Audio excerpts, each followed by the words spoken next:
네, 뉴스업 시작하겠습니다. 집중호우 여파에 경부선과 호남선 등 일부 구간에서 일반 열차의 운행이 중단됐다는 소식이 조금 전에 들어와 있습니다. 한국철도공사는 서울과 동대구 사이 경부선 열차 운행과 서대전에서 익산 사이 호남선 열차 운행을 오전 9시까지 중단한다고 밝혔습니다. 또 중앙선과 영동선, 태백선, 전라선은 아침 8시까지 운행이 중단됩니다. 천안과 익산 사이 장항선과 김천과 영주 사이 경북선은 오후 6시까지 운행이 모두 멈춥니다. 다만 KTX와 코레일이 운영하는 광역철도는 전 구간 정상 운행한다고 밝혔습니다. 네, 밤사이 충청과 전북, 경북 지역 등에 많은 비가 내렸죠. 대전, 갑천 일대에는 모두 홍수 경보가 발효된 상태인데요. 전북 군산과 충남 서천에는 시간당 100mm가 넘는 집중호우가 내렸습니다.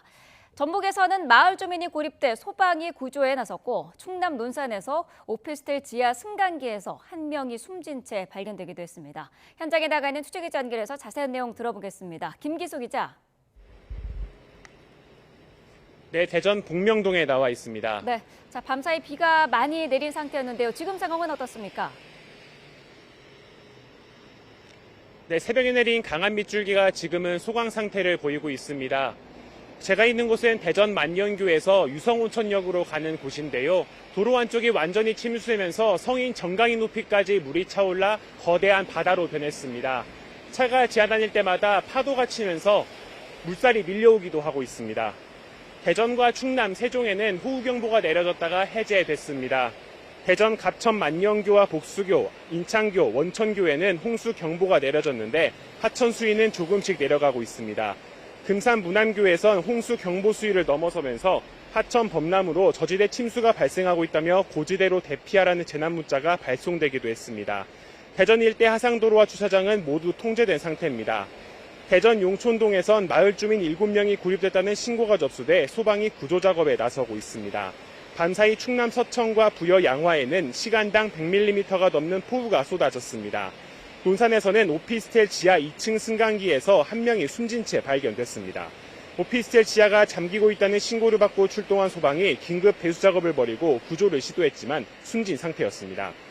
대청댐은 수위 조절을 위한 방류량을 초당 최대 2,000톤까지 늘렸고 보령댐도 초당 최대 150톤의 물을 내보내고 있습니다. 전북 익산에는 자정부터 200mm가 넘는 많은 비가 내렸고 군산에는 시간당 140mm 이상의 폭우가 쏟아지기도 했습니다. 완주군에 있는 마을에선 주민들이 고립됐다는 신고가 접수돼 소방이 구조 작업에 나선 상태입니다. 경북 경상과 경주, 포항 등 5개 시군엔 강한 비가 내리면서 호우 경보가 발효 중입니다.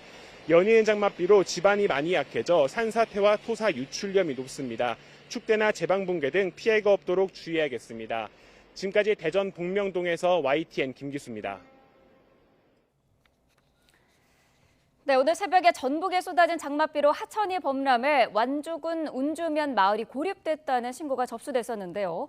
소방이 전국 동원령을 발령해 조금 전 전원을 구조했습니다. 현장에 YTN 기자 나가 있습니다. 김민성 기자. 예, 완주군 운주면 장선리에 나와 있습니다. 네, 18명 모두가 구조가 됐다고요? 예, 지금 현재까지 전한 소방의 말은 그렇습니다. 네, 1시간 전에 제가 여기서 중계를 했었는데 1시간 전과는 지금 상황이 많이 바뀌었습니다. 소방차들도 지금 줄지어 늘어서 있었는데 지금은 모두 다 빠졌습니다. 예, 고립 신고가 처음 들어온 건 오늘 새벽 4시 10분쯤이었습니다. 완주군 운주면 일대에서 마을에 물이 들어찼다는 신고가 5건 들어왔습니다. 마을에 고립된 주민은 애초 10명으로 알려졌는데 시간이 지나면서 신고가 더 들어왔습니다. 운주시장과 운주면사무소 근처에 고립자가 많았다고 하는데요. 소방은 전국 동원령을 발령해 특수대응단을 이곳 완주로 급파했습니다. 마을 주변에서 18명을 구조했고 연락이 끊긴 주민도 6명이 있었는데 모두 소재를 확인했습니다. 마을 바로 옆에 장선천이 흐르는데요.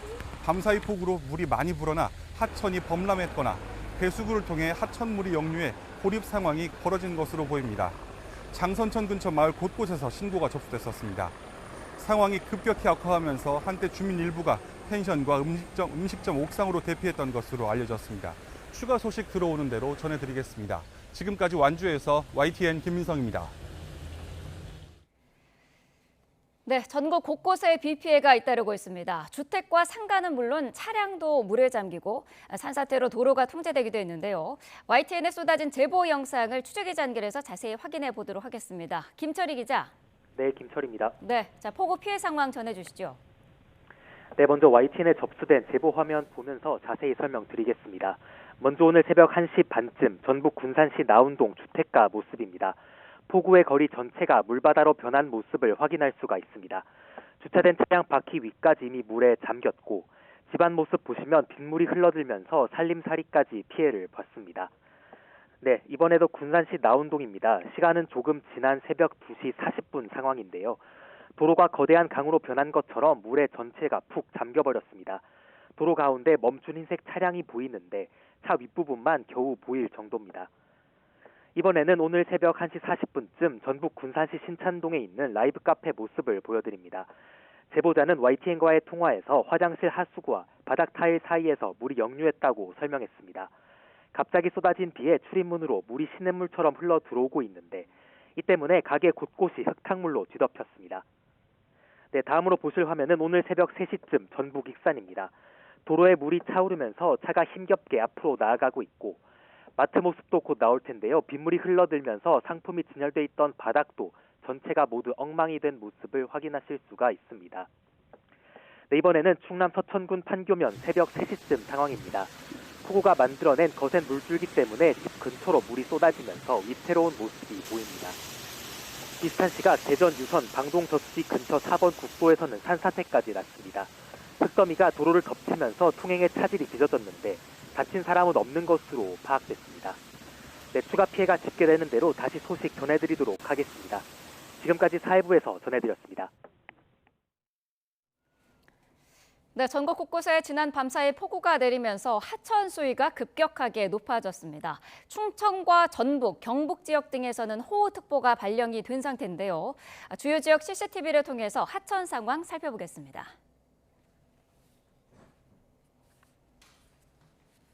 네, 자 금강 논산에 있는 논산대교입니다. 현재 홍수경보가 내려진 지역인데요. 자, 굉장히 빠른 유속을 볼 수가 있습니다. 한눈에 봐도 위험한 그런 단계인 것을 볼 수가 있는데요. 수위도 매우 높은 상태입니다. 자, 자정까지만 해도 3m 수준으로 보이던 수위가 새벽 사이에 무려 9m에 육박할 정도로 3배 이상 상승한 상태인데요. 현재는 8.5m 수위를 보이고 있는데 심각 단계인 9.5m까지 불과 1m 정도를 남겨놓고 있습니다. 자, 인근 지역에 계신 주민들 특히 유의하셔야 될 것 같습니다. 다음 화면 보도록 하겠습니다. 자, 대전시 복수교입니다. 홍수경보가 내려진 지역인데요. 현재 차량은 많이 보이진 않습니다. 지금 교각 아래로 거센 물살을 볼 수가 있고 어제도 이 지역을 전해드렸는데요. 수위가 한층 올라간 모습을 보이고 있습니다. 어제 이 시각에 저희가 이곳을 보여드렸을 때 강 중간에 나무가 한 그루 좀 떠인 것을 볼 수가 있었는데요. 지금 그것도 완전히 잠긴 그런 상태입니다. 수위가 한층 올라갔고요. 현재 수위 3.7m 정도를 보이고 있는데 아침 7시 기준으로는 잠깐 심각 단계 수위인 3.9m를 넘었다가 지금은 조금 내려간 모습입니다. 수위가 오르면은 교각 자체가 잠길 위험도 있는 것으로 보입니다. 자, 마지막 지역 살펴보죠. 자, 전북 지역에 있는 완주군 용봉교입니다. 마찬가지로 홍수경보가 내려진 지역이고요. 앞선 두 지역보다는 비교적 수위가 잠잠한 모습인데 비가 현재 계속 내리고 있어서 유의 있게 살펴봐야 할 것 같습니다. 자, 이외에도 충청과 전북, 경북 지역 곳곳에 홍수경보와 주의보가 내려진 상황입니다. 자, 현재 홍수특보가 내려진 지역 홍수통제소는 해당 지역 주민들에게 하천변에 접근하지 말고 안전한 곳에 머물러 달라고 당부했습니다.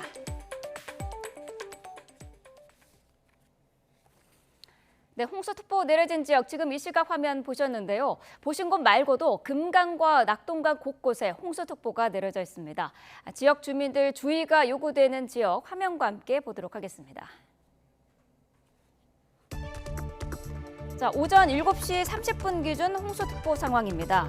그래픽 보시면 빨간색 풍선에 흰색 원으로 그려진 곳이 홍수경보가 내려진 지역이고요. 주황색의 느낌표가 보이는 곳이 홍수주의보가 발령된 곳입니다.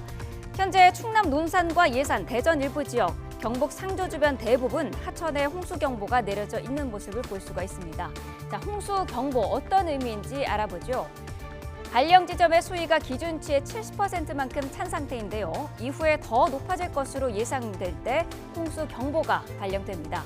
이외에도 최근 5년간 평균 수위를 비교했을 때 80% 정도가 되면 발령하도록 기준을 세우고 있는데요. 하지만 하천의 모든 구간 수위를 일일이 확인할 수는 없겠죠.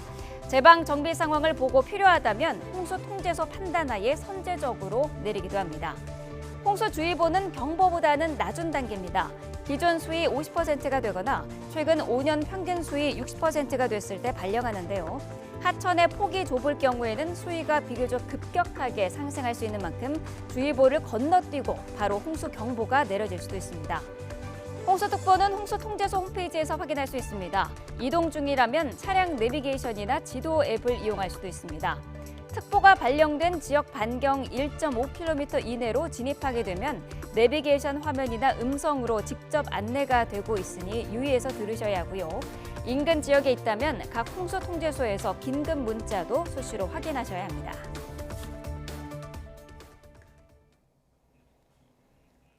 남부지방에 내린 폭우로 경북 경산에선 새벽 배송을 하던 40대 여성이 수로에 빠져 실종됐습니다. 전북에서도 농경지가 침수되는 등 전국에서 크고 작은 피해가 잇따랐습니다. 이윤재 기자입니다. 경북 경산에 있는 농수로입니다. 새벽 5시 10분쯤 농수로 옆 도로를 따라 배송 일을 하던 40대 여성이 실종됐습니다. 바퀴가 빠져 확인하려고 내렸다 실족하면서 급류에 휩쓸린 겁니다. 사고 장소 주변을 보면 다리 위에 있는 풀까지 휩쓸린 모습을 볼 수 있습니다. 사고 당시에 도로 위까지 물이 차서 흘렀던 거로 추정됩니다. 경산 일대에는 전날부터 150mm 넘는 비가 왔습니다. 양봉이로 들어볼 정도로 와버렸어. 새벽 3시쯤 돼가지고 제일 많이 왔어. 내 일반 주택인데 그 스레트 집인데 소리가 엄청 났었어. 빗소리가. 소방과 경찰은 수로 끝에 있는 저수지까지 1.7km에 걸쳐 수색 작업을 벌이고 있습니다. 차량을 확인하기 위해서 잠시 나온 걸로 추정이 되고요. 나와 있는 상태에서 균형을 잃고 뒤로 하천으로 빠지는 사고 지점에서 문천집 상류 방면으로 경찰이 추적하고 있고 저희 소방은 하류 방면으로. 동서로 긴 띠 모양의 장마전선은 전북 지역 논밭에도 물폭탄을 퍼부었습니다. 방울토마토를 키우는 비닐하우스 바닥에는 진흙탕이 가득하고 빨갛게 익은 열매도 수확을 포기해야 할 지경입니다. 딸기 농장도 쑥대밭이 되긴 마찬가지입니다. 물이 차가지고 어떻게 엄두가 안 나갖고 이 이불을 내가 얼른 올려놨지요. 무거우면은 이것이 내란지니까 올려놓고 전기를 다 내렸어요. 무서워서. 짧은 시간에 집중적으로 내린 폭우 탓에 도로가 침수되고 가로수가 부러지는 등 전국 곳곳에서 크고 작은 피해가 잇따랐습니다. 당분간 집중호우가 반복될 거로 예보된 만큼 비가 많이 내릴 때는 외출을 삼가는 등 안전에 주의가 필요합니다. YTN 이윤재입니다. 이렇게 전북 군산과 충남 등 곳곳에 역대급 폭우가 쏟아지면서 산사태 위험이 커지고 있습니다. 산사태 위험 지역은 어떻게 알 수 있을까요? 이승배 기자가 전해드립니다. 여름철 시간당 30mm 이상의 장대비가 2시간 이상 집중되면 호우로 인한 피해가 일어나기 시작합니다. 집중호우가 잦아지면 토양이 흡수하는 수분이 호화 상태에 이르고 흘러내려 산사태로 이어질 수 있습니다. 올여름 엘니뇨가 소멸한 뒤 점차 라니냐가 발달할 것으로 보이지만 전문가들은 해수면 온도가 높게 유지되면서 여름까지는 비구름이 강하게 발달할 가능성이 크다고 말합니다. 북태평양 고기압이 서쪽으로 확장하며 우리나라로는 따뜻한 남풍류가 유입될 가능성이 있고 평년보다 강수량이 많을 가능성이 있습니다. 집중호우 상황을 가정한 전국의 산사태 위험 등급 지역을 알아봤습니다. 시간당 30mm 이상, 하루 강우량 100mm 이상, 누적 강우량 200mm 이상의 집중호우가 내릴 경우 전국 8.2%에 달하는 곳이 산사태 위험 1등급 지역으로 구분됩니다. 강원이 29.85%로 가장 많았고 경북 19.98%로 2위, 전남, 전북, 충북이 그 뒤를 이었습니다. 서울은 0.14%, 경기도 지역도 5.9%나 됩니다. 강원도 같은 경우에는 산악 지역이 많다 보니까 높은 경사도를 가진 지역이 많고요. 전체적인 산사태 위험도가 높아질 수 있습니다. 하지만 최근에는 극한호우에 의해서 평소 등급이 낮던 곳에서도 산사태 피해가 발생할 가능성이 있습니다. 올해부터는 실시간 강우를 반영한 실시간 산사태 위험 정보도 제공돼 이 산사태 예측 사각지대를 보완합니다. 산사태는 발생 30분에서 1시간 전쯤 징조가 나타나기 때문에 주의를 기울이면 최악의 사태를 피할 수 있습니다. 집중호우가 내리면 비의 상황에 따라 기존과 달리 위험 등급이 행정구역 단위로 변경돼 제공됩니다. 스마트 산림재난 앱에서 본인의 위치 정보에 따라 실시간 산사태 위험도를 확인 후 대처할 수 있습니다.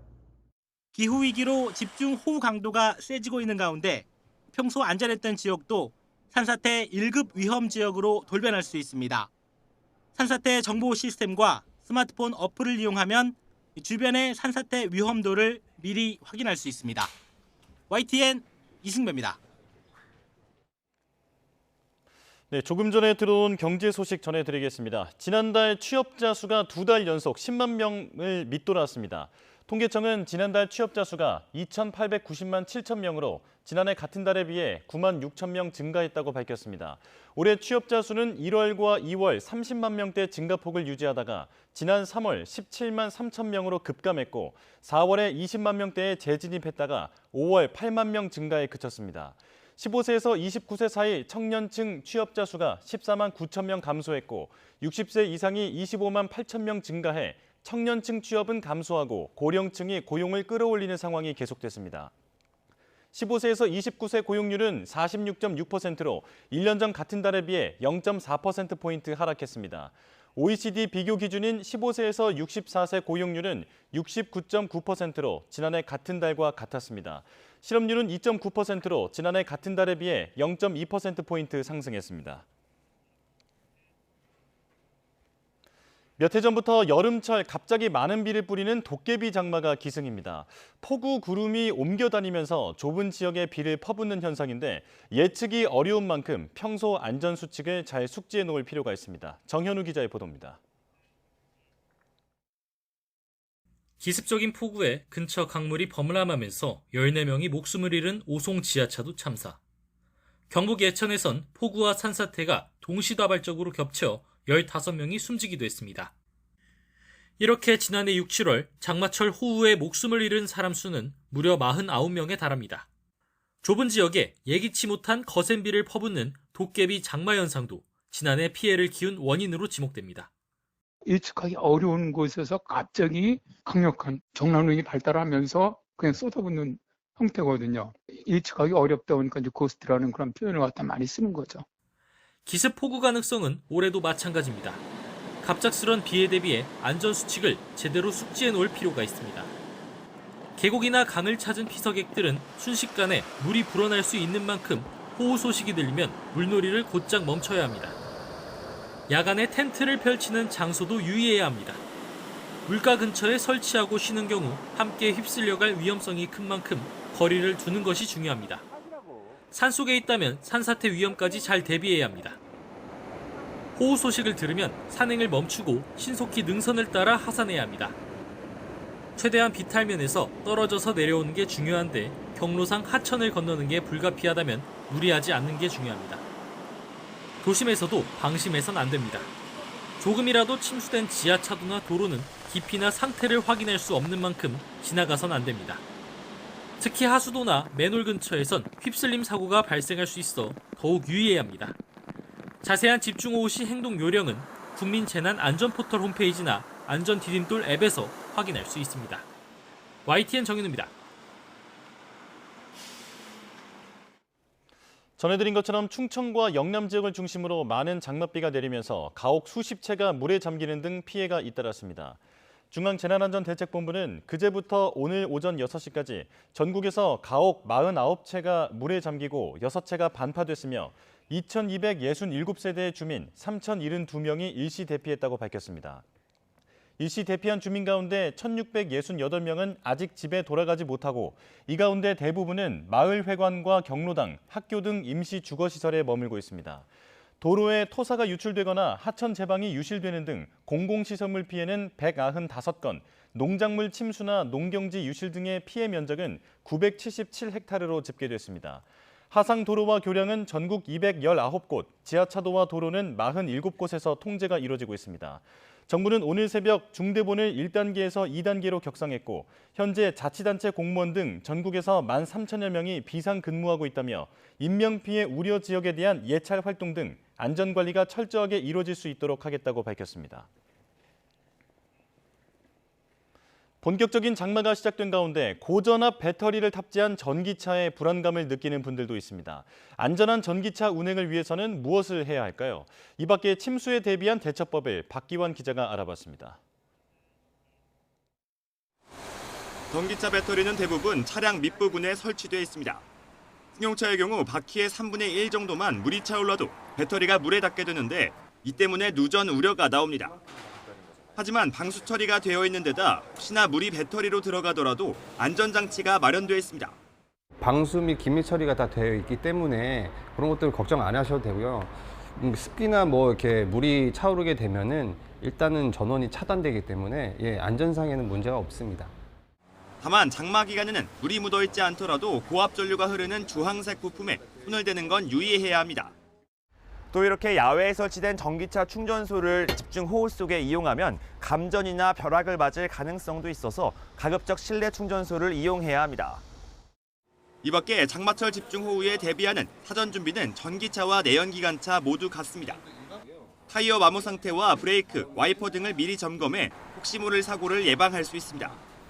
또 호우 예보가 있을 때는 침수에 대비해 저지대나 하천 주변, 지하 주차장에서 차를 미리 빼내는 게 좋습니다. 어쩔 수 없이 주행 중 물에 잠긴 도로에 들어섰다면 저단 기어로 속도를 낮춰 벗어나야 합니다. 이미 차 바퀴의 3분의 2 이상이 잠겼다면 일단 차를 그대로 둔 채 탈출하는 게 우선입니다. 최대한 창문이랑 썬루프 등 탈출구를 확보해야 되고 더 이상 시동이 켜지지 않게 된다면 차량 외부나 내부의 소위차가 30cm가 될 때까지 기다렸다가 침착하게 문을 열고 탈출하는 것을 시도해 볼 수 있습니다. 문이 열리지 않으면 망치나 좌석 목받침 철제봉을 이용해 창문을 깨 탈출하고 급류가 거셀 경우에는 차 지붕 위에서 구조를 기다리는 게 더 안전합니다. YTN 박견입니다.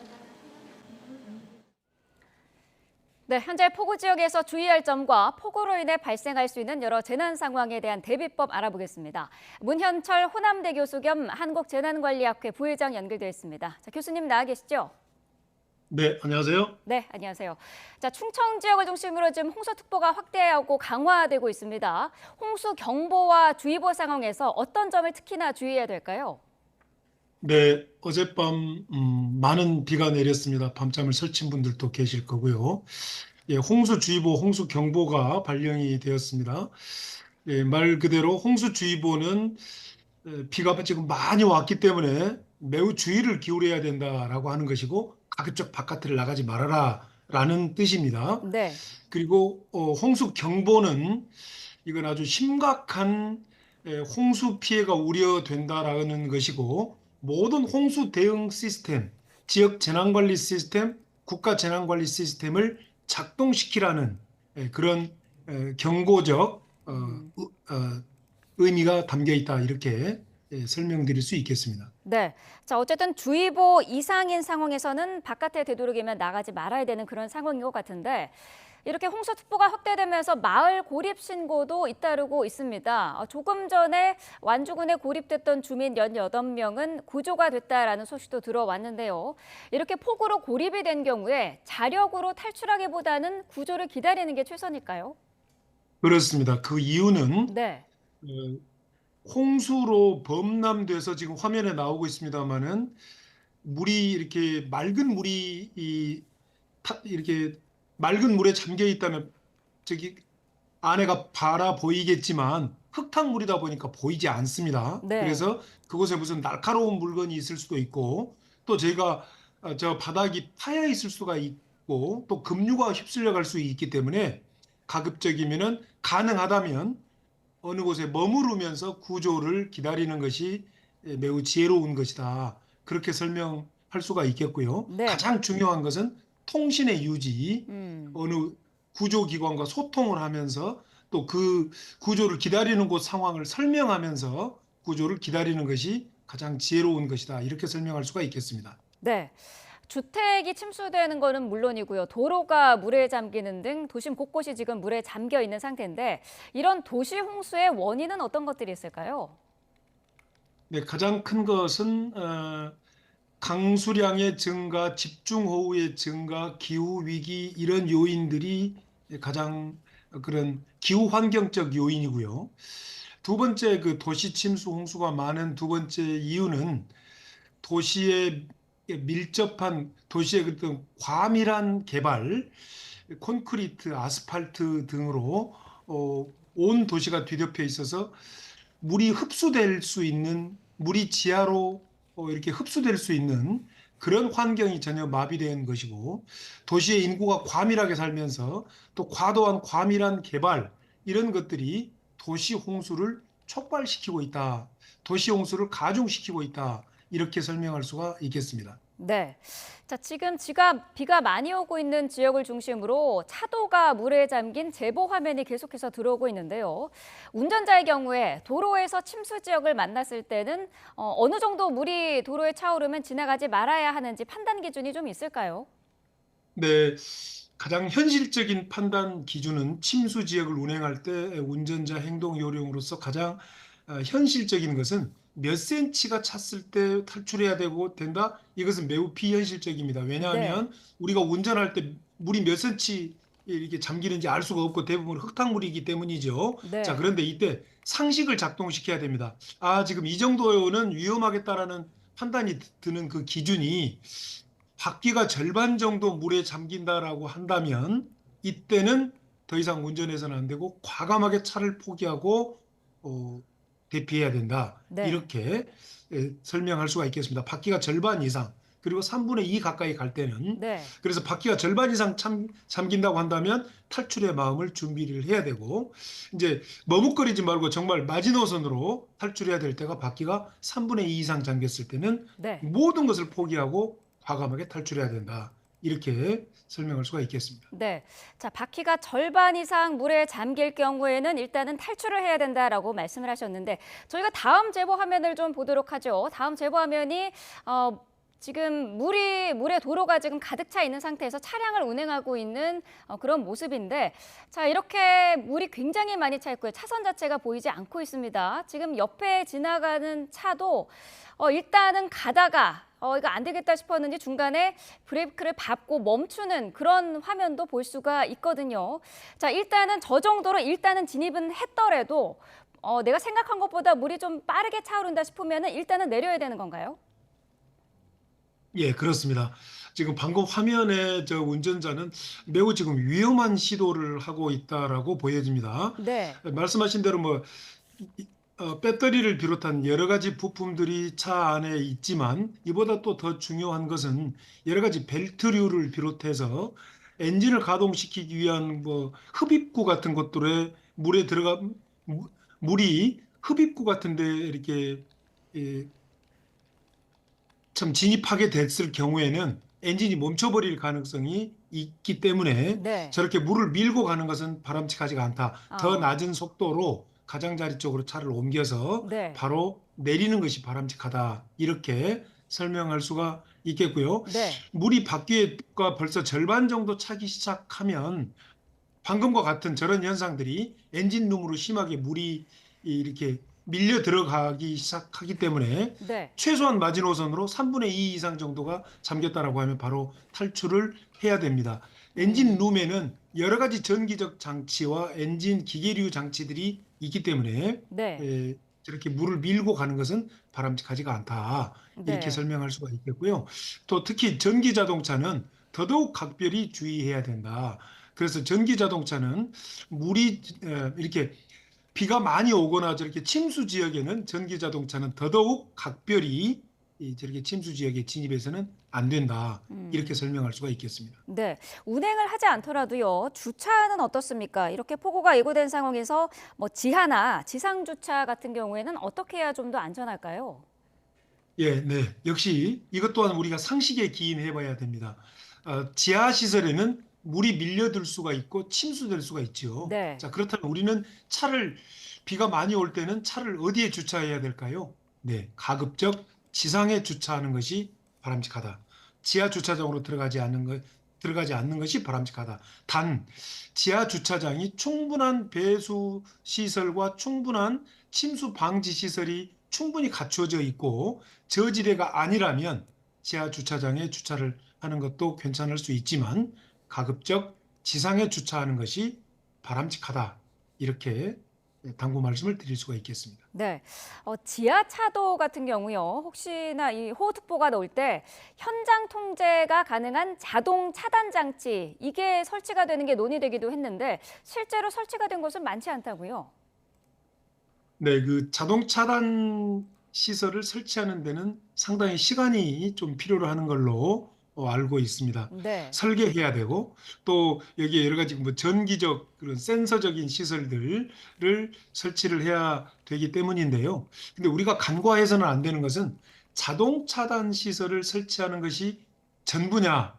그건 아니라는 겁니다. 네. 자동 차단 시설, 지하차도 입구에 자동 차단 시설을 설치하는 것은 이것은 보조적인 것이다. 이걸 우리는 분명히 짚고 넘어가야 됩니다. 중요한 것은 자동 차단 시설이 설치되든 안 되든 지하 시설, 지하차도에는 폭우가 내린다는 그런 예보가 있거나 실제로 폭우가 내리기 시작한다면 참 재난및 안전관리 기본법에 탑재되어 있는 시군구, 시장군수구청장이 할 수 있는 대피명령, 통행금지, 통행제한 조치들을 공무원과 경찰을 파견해서 통행금지 조치를 내리는 것, 그리고 네. 그곳에 반드시 공무원이 파견 나가 있어야 된다는 것, 그것이 먼저이고 그 다음이 그 보조적인 수단으로 자동 차단 시설이다.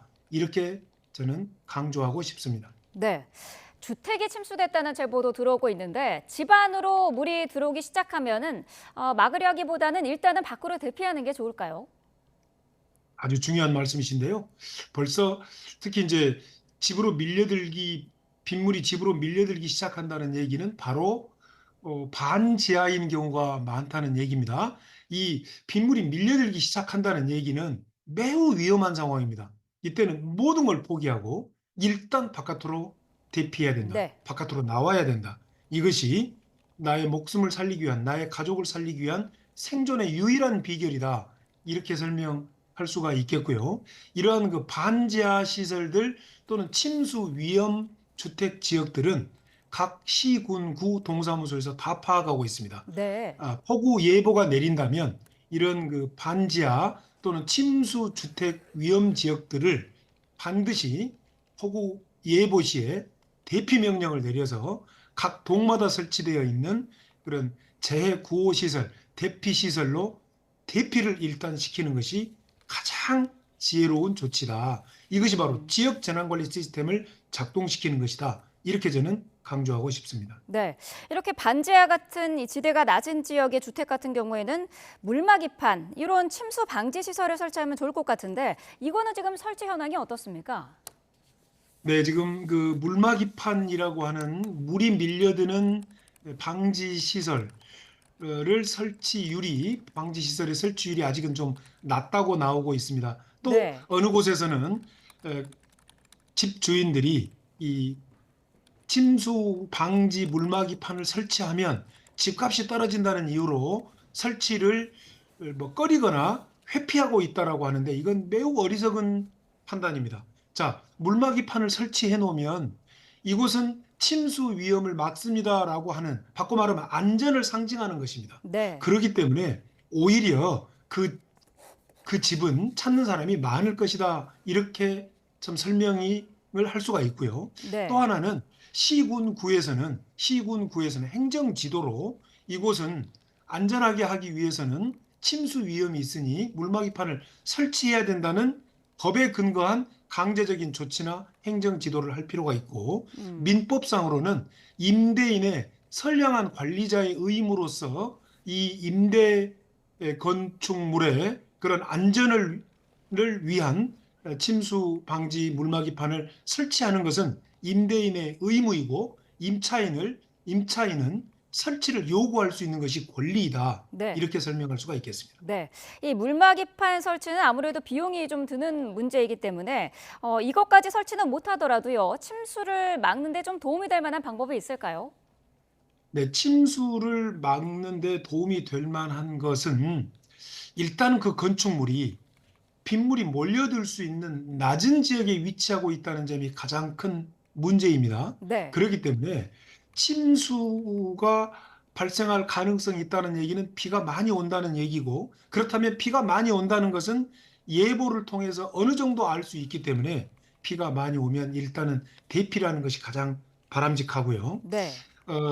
차선책으로 보완하는 것은 물막이판뿐만이 아니라 물이 밀려올 수 있는 곳에 어떤 콘크리트 어떤 그런 보조 그런 턱 높이 이 물을 막을 수 있는 그런 시설들을 설치를 의무화하는 것, 건축주에게 의무화하는 것도 우리가 생각해 볼 수 있는 지혜다. 이렇게 생각해 볼 수가 있겠습니다. 네, 자 충청과 경북, 전북은 지금 산사태 위기 경보가 심각 단계로 상향이 됐습니다. 재난 최고 단계인데 이 지역에 계신 분들은 그러면 어떤 점을 좀 주의를 해야 될까요?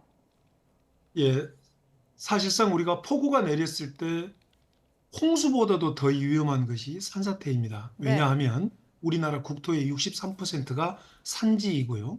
또 대부분 급경사이고 또 언제든지 토사가 흘러내릴 수 있는 그런 환경에 접해 있습니다.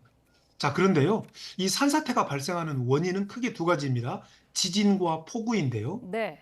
자, 지진에 의해서 산사태가 발생하는 경우는 우리나라는 거의 없습니다. 대부분 폭우인데요. 네. 비가 많이 내린다라는 판단이 되면 일단 산자락에 거주하는 주민들은 대피하는 것이 산사태로부터 나와 내 가족을 보호하는, 우리를 보호하는 가장 중요한 첫 번째 행동이다라고 하는 것입니다. 대피가 가장 중요하다.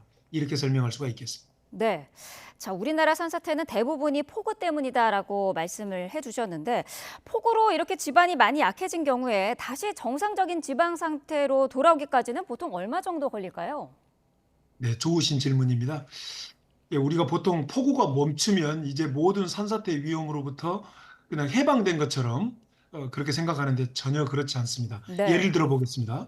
우리가 비 온 뒤에도 산의 계곡에 가면 물이 계속 흐릅니까? 갑자기 물이 멈춰버립니까? 물이 계속 흐르고 있죠? 네. 자, 비 온 뒤에도 거의 일주일 넘도록 물이 계속 흘러내린다는 얘기는 산자락에 산지에 있는 흙들이 물을 그렇게 많이 머금고 있다는 것을 반증하는 겁니다. 자, 이 말은 산자락에 산에 토사에 물이 많이 머금고 있기 때문에 비가 그쳤을지라도 언제든지 이 토사가 아래쪽을 향해서 흘러내려버릴 가능성이 있다. 산사태가 날 가능성이 많다라고 하는 겁니다. 그래서 비가 그친 뒤에도 최소한 일주일 또는 10일 정도는 늘 주의해야 된다라고 설명할 수가 있고요. 네. 강조드리고 싶은 것은 비가 멈췄다고 해서 산사태 위험성이 갑자기 사라진 것은 절대 아니다. 계곡에 물이 흘러내려오고 있다는 것을 알면 우리는 그 교훈 삼을 수 있다. 이렇게 좀 설명할 수가 있겠습니다. 네. 자, 비가 그쳤더라도 최소한 일주일에서 열흘 정도는 산사태 가능성이 있는 만큼 주변에 계신 분들은 주의하셔야겠습니다. 자, 오늘 말씀 여기까지 듣도록 하겠습니다. 문현철 호남대 교수와 함께했습니다. 오늘 말씀 감사합니다. 네, 감사합니다. 네, 이미 많은 비가 내린 충청 이남 지역에 비가 더 예보되어 있죠. 날씨 자세히 알아보겠습니다. 윤수빈 캐스터. 네, 윤수빈입니다. 오늘의 키워드 146과 산사태부터 주목해 보겠습니다. 밤사이 전북 군산에는 시간당 최고 146mm의 극한 호우가 기록됐습니다. 지난 2022년 강남 일대에 물폭탄이 쏟아졌던 것보다 더 강한 수준인데요. 이에 따라 기상청은 경북 구미와 김천에 지난 8일 이후 두 번째로 호우 긴급 재난 문자를 발송했습니다. 전북뿐만 아니라 충남 지방에도 시간당 100mm가 넘는 폭우가 쏟아지면서 곳곳에서 피해가 속출했습니다. 주택과 상가, 차량이 물에 잠기는 등 곳곳이 물바다로 변했고요. 대전 유성에는 산사태가 나 흙더미가 도로를 덮쳤습니다. 앞으로 산사태에 가장 주의가 필요한 곳은 경북지방입니다. 충청과 전북지방은 비구름이 동쪽으로 이동하면서 빗줄기가 약해졌지만 경북 지역에는 여전히 강한 비가 집중되고 있는데요. 현재 붉은색으로 표시된 경북 김천과 구미, 성주에는 산사태 위험 등급이 1등급 수준입니다. 이 지역에 계신 분들은 되도록 실내에 머무르시되 주변 전조 증상이 있는지 꼼꼼히 살펴주시고요. 주변에 높은 산이 있다면 안전한 대피소를 미리 확인해 주시기 바랍니다. 자정 이후 지금까지 그야말로 물폭탄이 쏟아졌습니다. 전북 익산 함라면에 무려 257mm, 충남 부여 양화면에도 241mm의 폭우가 기록됐습니다. 현재 레이더 화면을 보시면 비구름이 동쪽으로 이동하면서 강한 비가 영남 동해안 지역에 집중되고 있는데요. 이 지역에는 시간당 30mm가 넘는 장대비가 쏟아지고 있습니다. 현재 경북 지방에는 호우경보가, 전북 북부와 그 밖의 영남 곳곳으로는 호우주의보가 발령 중입니다. 앞으로 영남 지방에는 최고 100mm의 많은 비가 더 내리겠고요. 전북 북부에 최고 60mm, 그 밖의 지역은 5에서 30mm가 예상됩니다. 오늘 오전까지는 곳곳에 비가 내리겠고 밤에는 비가 대부분 그치겠습니다. 이후 주 후반에는 정체전선이 남하하면서 남해안과 제주도를 중심으로 장맛비가 내리겠고요. 내륙에는 무더위 속 소나기가 자주 내릴 전망입니다. 지금까지 날씨 앤 키워드의 윤수빈이었습니다.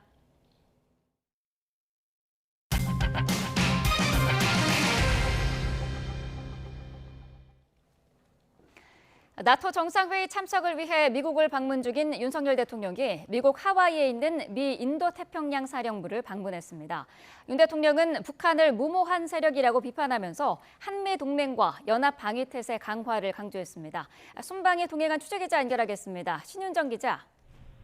네, 미국 하와이입니다. 네, 자, 윤 대통령이 인도태평양 사령부를 찾았다고요? 네, 윤석열 대통령은 현지 시각 9일 오전 미국 하와이에 있는 인도태평양 사령부를 방문해 한미 연합방위 태세를 점검했습니다. 윤 대통령은 장병 200여 명 앞에서 진행한 격려사를 통해 한반도 연합방위 태세 유지와 영내 안정에 인태사의 역할이 정말 중요하다며 한미 동맹의 대들보라고 말했습니다. 이어 엄중한 국제 정세와 한반도 안보 상황 속에 철통 같은 한미 동맹을 확고히 다지기 위해 방문했다고 설명했습니다.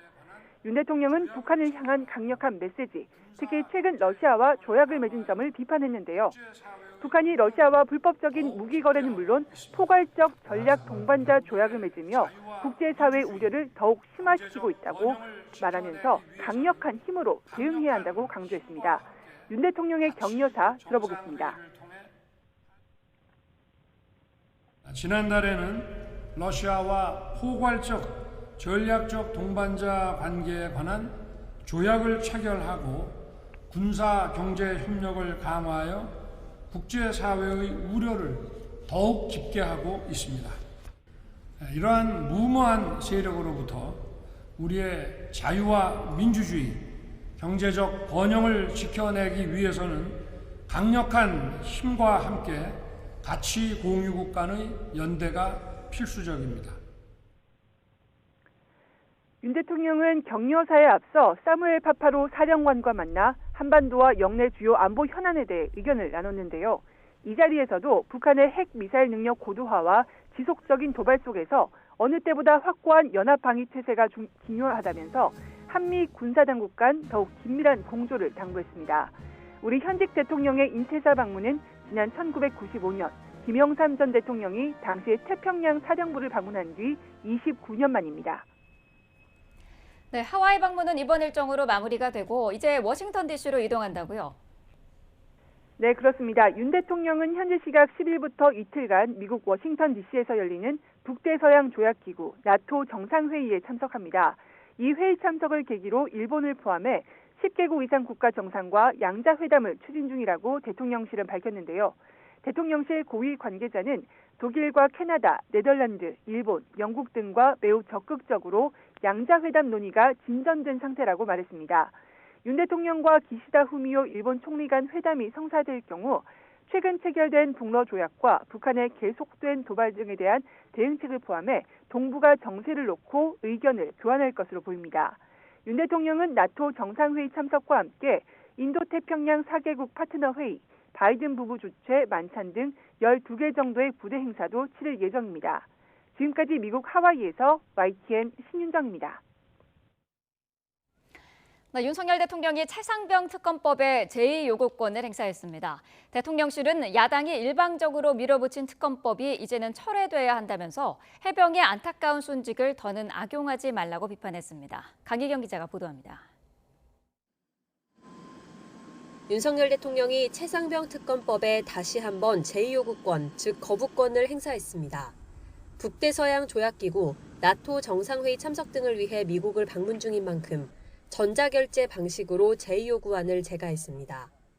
대통령실은 야당이 일방적으로 밀어붙인 순직해병 특검법이 이제는 철회돼야 한다고 밝혔습니다. 경찰 수사 결과로 실체적 진실과 책임 소재가 분명히 밝혀졌다는 겁니다.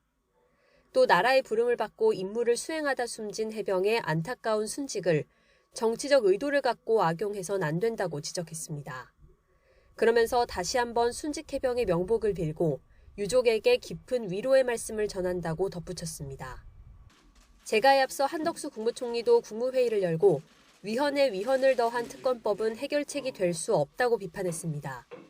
기한 내에 특별검사 미임명 시 연장자가 임명된 것으로 간주하는 규정과 재판 중인 사건에 대한 공소 취소 권한 등을 문제 삼았습니다.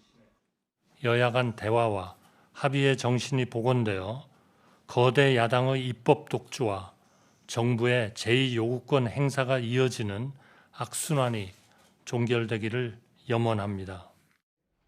윤석열 대통령이 거부권을 행사한 건 이번이 15번째이자 제22대 국회 들어 처음입니다. 앞서 윤 대통령은 지난 21대 국회에서도 최상병 특검법에 거부권을 행사했고 법안은 21대 국회 마지막 본회의에서 부결되면서 폐기됐습니다. 윤 대통령이 제2요구권을 행사하면서 최상병 특검법이 다시 국회로 돌아가게 된 만큼 재표결 시점과 결과를 둘러싸고 신경전은 더욱 고조될 전망입니다. YTN 강희경입니다. 법무부는 특검법 제2요구안이 의결된 후 이례적으로 브리핑을 열고 제2요구의 이유를 설명했습니다. 지난 국회에서 부결된 최상병 특검법보다 위헌적인 요소가 가중된 만큼 대통령이 거부권을 행사하는 건 헌법상의 의무라고 강조했습니다. 김태원 기자입니다. 국무회의에서 최상병 특검법에 대한 거부권 건의가 의결된 직후 법무부가 이례적으로 관련 브리핑을 열었습니다. 거듭된 제2요구권 행사에 대한 상세한 설명이 필요하다고 판단한 겁니다. 위헌성을 더욱 가중된 법안을 반복적으로 의결하는 것은 명백히 잘못된 일입니다. 법무부는 9장 분량의 보도자료에서 최상병 특검법을 수용할 수 없는 이유를 설명했습니다. 먼저 임명간주 규정 등으로 대통령의 특검 임명권을 사실상 야당이 행사하게 되고 특별검사에겐 기존 사건에 대한 공소 취소 권한을 줘서 정부 행정권을 침해한다고 지적했습니다. 또 특검법에 규정된 실시간 언론 브리핑으로 수사 대상자의 인권이 침해될 우려가 있는 데다 76억 원 이상의 막대한 혈세가 투입될 거라는 점도 들었습니다. 특검 수사에 방해나 지장을 줘선 안 된다는 조항도 지나치게 문헌이 모호하다고 봤습니다. 특검 연장을 불승인하거나 단순히 행정적 지원이 부족했던 것을 위법으로 몰아가면서 탄핵이나 해임 건의 등 정치 공세에 악용할 거라는 겁니다.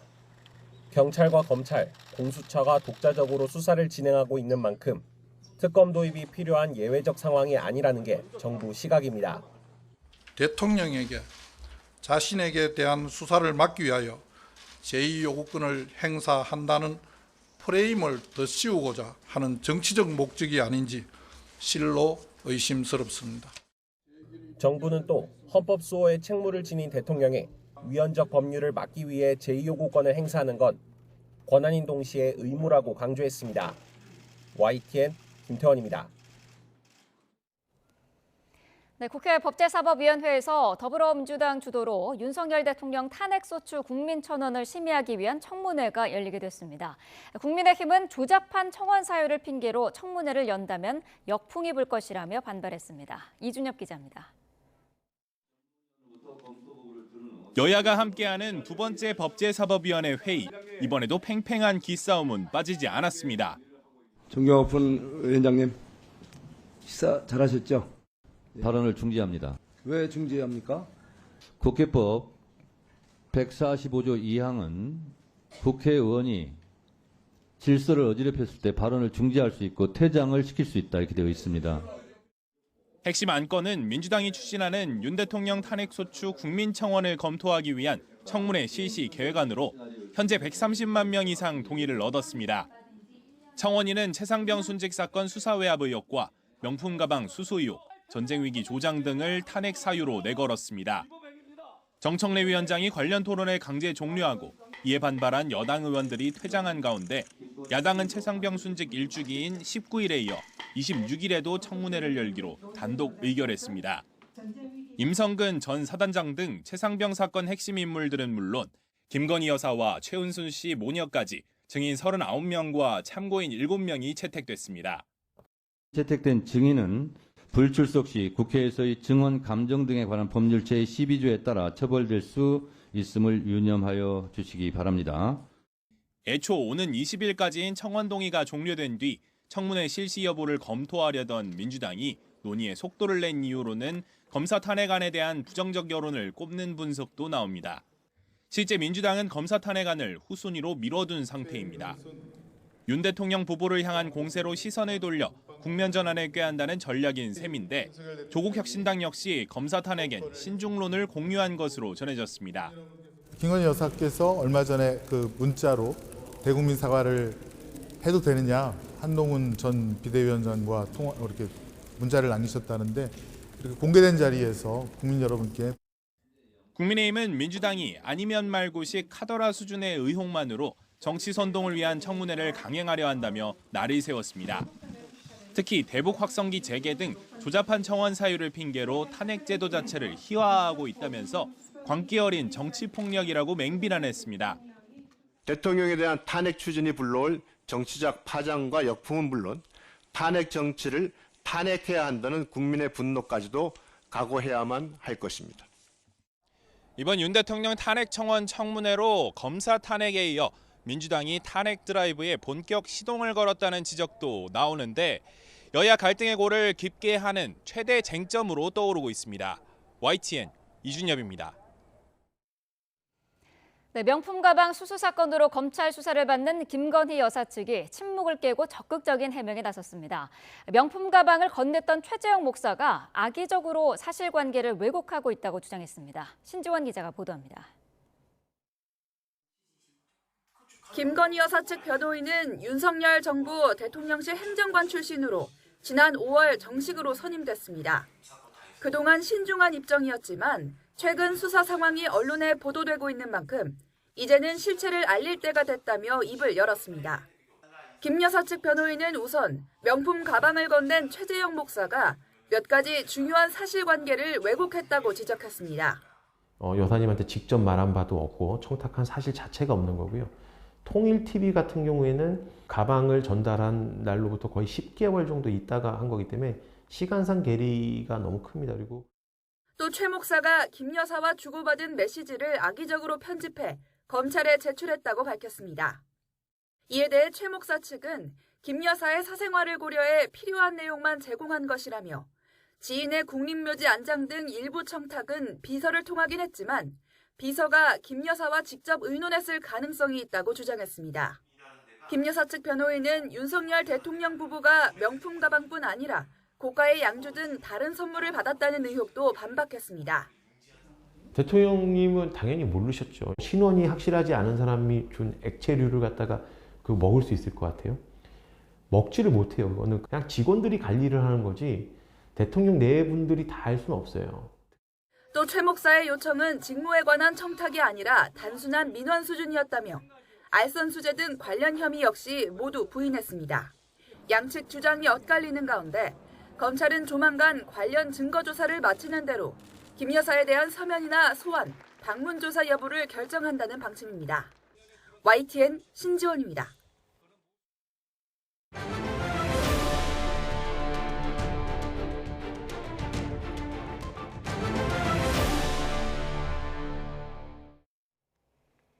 YTN은 오는 23일 열리는 국민의힘 당대표 선거 판세를 예측하기 위해 여론조사를 실시했습니다. 국민의힘 지지층과 무당층은 45%가, 국민의힘 지지층만 떼서보면 61%가 한동훈 후보가 당대표로 적합하다고 답했습니다. 먼저 박광열 기자의 보도입니다. 국민의힘 당권 주자인 나경원, 원희룡, 윤상현, 한동훈 후보 가운데 한 명이 오는 23일 전당대회에서 당권을 거머쥐게 됩니다. 당대표 경선에 20% 반영되는 일반 국민 여론조사는 국민의힘 지지층과 지지정당이 없다거나 모른다는 무당층 유권자가 대상인데 먼저 이들에게 누가 차기 당대표로 적합한지를 물었습니다. 한동훈 후보가 적합하다는 답변이 45%로 나타나 11%의 원희룡 후보를 크게 앞섰습니다. 나경원 후보 8%, 윤상현 후보 1% 순으로 뒤를 이었습니다. 국민의힘 지지층만 따로 떼서 살펴보니 한동훈 후보가 적합하다는 응답자가 61%, 원희룡 후보는 14%, 나경원 후보는 9%였습니다. 무당층을 포함했을 때보다 격차가 더 벌어진 겁니다. 무당층에선 한 후보가 14%로 가장 높았고 나 후보와 원 후보가 각각 5%를 기록했는데 이 적합한 후보가 없다거나 모르겠다는 비율이 74%에 달했습니다. 지역별로 보면 국민의힘 지지세가 전통적으로 강한 대구 경북 지역 응답자 49%가 한 후보가 당대표로 적합하다고 답해 원희룡 후보와 큰 차이를 보였습니다. 서울과 경기, 인천 지역에서도 한 후보가 적임자라는 답변이 각각 45%로 가장 높았습니다. 정당 지지도는 국민의힘 35%, 민주당 30%, 조국혁신당 10%, 개혁신당 4% 등 순으로 나타났고 무당층은 18%였습니다. 전체 응답자 2,003명 가운데 국민의힘 지지층과 무당층을 합친 1,074명을 상대로 여당 전당대회와 관련해 물었습니다. 이번 조사는 특히 지난 총선 기간 중 김건희 여사가 자신을 둘러싼 의혹들에 대해 당시 비대위원장이던 한동훈 후보에게 사과 의사를 밝힌 문자 메시지 논란이 불거진 이후인 지난 7일부터 이틀 동안 진행됐습니다. YTN 박광렬입니다. 국민의힘 당권 주자들의 첫 TV 토론회에서 한동훈 후보의 이른바 김건희 여사 문자 무시 논란이 최대 화두였습니다. 한 후보는 대통령실과 김 여사 모두 대국민 사과를 할 뜻이 없었다며 반격에 나섰고 경쟁 후보들은 정치적으로 미숙했다며 거듭 사과를 촉구했습니다. 강민경 기자입니다. 나경원, 윤상현 후보는 총선 당시 김건희 여사가 사과만 했다면 참패는 면했을 거라며 문자 무시 논란의 당사자 한동훈 후보를 정조준했습니다. 100% 책임이라고 느끼시면 당연히 이것은 나의 불찰이다. 딱 멋지게 사과하고 넘어가는 게 오히려 낫다는 겁니다. 당사자의 이야기를 듣지 않고 소통을 단절한다? 이건 매우 정치적 판단이 미숙하지 않나 이렇게 생각을 하는데요. 이에 한 후보는 당시 김 여사와 윤석열 대통령 모두 실제 사과할 뜻은 없었다는 점을 여러 경로로 확인했다고 거듭 강조했습니다. 공사 구분 필요성도 재차 거론하며 그때로 다시 돌아간다 해도 김 여사 문자에는 답하지 않을 거라고 잘라 말했습니다. 여사님께서 사과할 뜻이 없다는 확실한 입장을 여러 경로로 확인했습니다. 대통령실 자체가 사과를 하지 않겠다는 입장이 너무 명확했습니다. 그러니까 저에 대한 초유의 사퇴 요구까지 이어졌던 것이고요. 원희룡 후보는 당 선관위 자제 요청을 명분으로 문자 논란 언급은 자제했습니다. 대신 민생 정치를 고리로 한 후보의 짧은 정치 경력을 파고들었습니다. 당시 선거를 총괄하는 비대위원장으로서 민생과 물가에 제대로 대처하지 못했다며 다른 각도로 총선 참패론을 부각한 겁니다. 바닥 민심이 너무 안 좋았습니다. 당시에 총선을 총괄 책임진 지휘자로서 우리 서민들의 물가 문제 이거 어떻게 진단하시고 해결하실 생각이신지 구체적인 방안까지 혹시 있으시다면. 한 후보는 오히려 총선 공동선대위원장이었던 원희룡, 나경원 후보가 한 일이 뭐냐며 역공에 나섰습니다. 세 분 왜 지원 유세는 안 하셨습니까? 제가 지원 유세 전국에 다닐 때 왜 세 분은 지원 유세 안 하셨습니까? 이거는 물어보고 싶어요. 책임을 나눠 갖겠다는 거예요. 그때 저희가 선거운동했던 것이 기억나요. 그때 저한테 금리나 이런 말씀 안 하시고 삼겹살 같이 먹자고 하셨잖아요. 그렇죠? 저한테도 강남 같은 데 공천 줬으면요. 제가 정말 비대위원장보다 더 많이 해드렸을 겁니다. 이른바 윤심파리, 개파 정치 논란을 두고도 맞붙었습니다. 나 후보는 특히 상윤을 자처하며 뒤늦게 전당대회에 출마한 원희룡 후보를 향해 뼈 있는 말을 남겼습니다. 원희룡 후보는 사실 이번 전당대회 왜 나왔습니까? 윤심을 지금 계속 파시고 계신 것 같은데. 저를 건강하게 지지하는 사람이라면 네, 됐습니다. 모든 개파를 다 환영합니다. 자, 모든 개파를 환영하는 것 같지는 않으시더라고요. 당권 주자들이 처음으로 마주선 TV 토론회는 2시간 내내 치열한 신경전이 이어졌습니다. 당 안팎에선 대선 잠룡급 후보들이 제살깎기식 진흙탕 싸움을 벌인다는 비판도 나오는데 오늘 부산 경남 지역 합동연설회의 장애 공방전에도 관심이 쏠리고 있습니다. YTN 강민경입니다. 7월 10일 뉴스업 주요 일정 정리합니다. 더불어민주당 이재명 전 대표가 당 대표직 연임 도전을 공식 선언합니다. 이 전 대표는 전당대회 출마 기자회견을 열고 국가 위기 극복 방안과 새로운 경제 성장을 기반으로 한 민생 회복 대안을 발표할 계획입니다. 국민의힘 당대표 후보들은 두 번째 권역별 합동연설회에 참석해 전통적으로 보수 지지층이 두꺼운 부산 경남 지역 당심 잡기에 나섭니다. 최근 한동훈 후보의 김건희 여사 문자 무시 논란이 전당대회 최대 쟁점으로 떠오른 가운데 이를 둘러싼 후보들의 장외 신경전도 주목됩니다. 이른바 서울대 N번방 사건의 주범들의 재판이 오늘 진행됩니다. 검찰은 지난달 주범 강모 씨가 동문 박모 씨에게 피해자들의 사진을 받아 허위 영상물을 제작하고 전송한 것으로 보고 기소했습니다.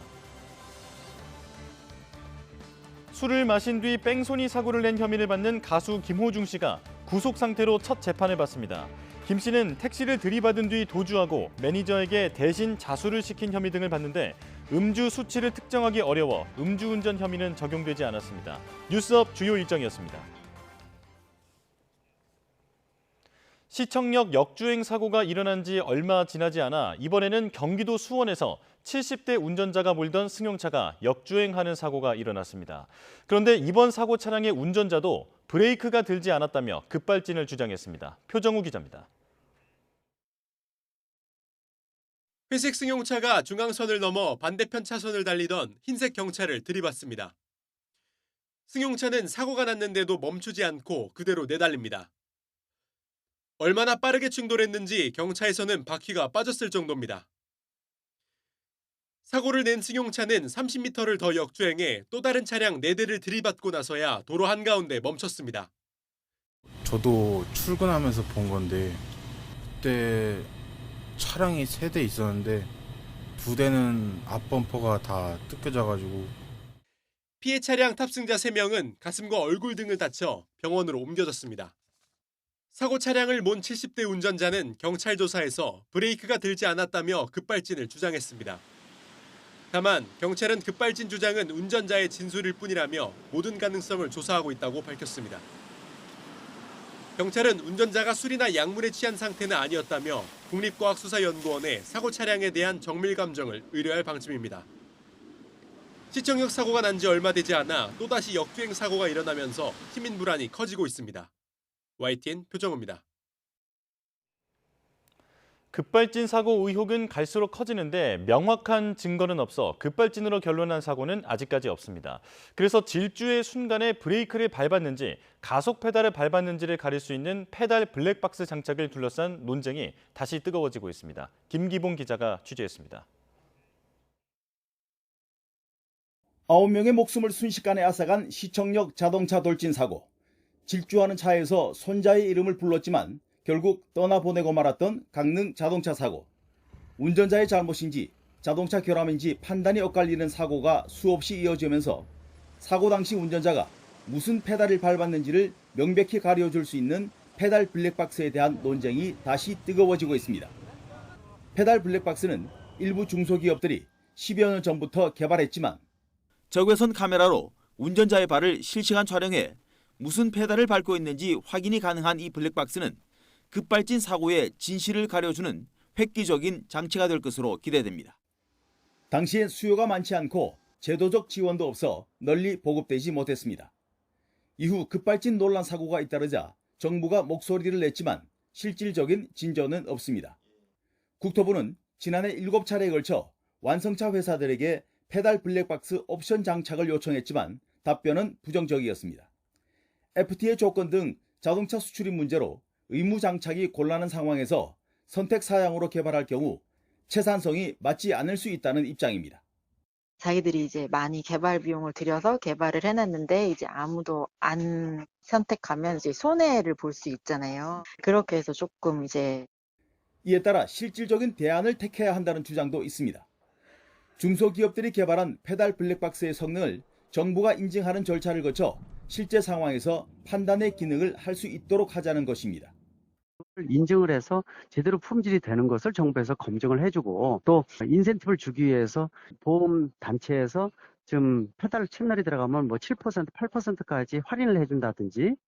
정부는 개인의 블랙박스 장착 여부를 강제할 수 없어 조만간 자동차 회사들에게 다시 한번 페달 블랙박스 장착을 종용한다는 입장이지만 결과는 여전히 미지수입니다.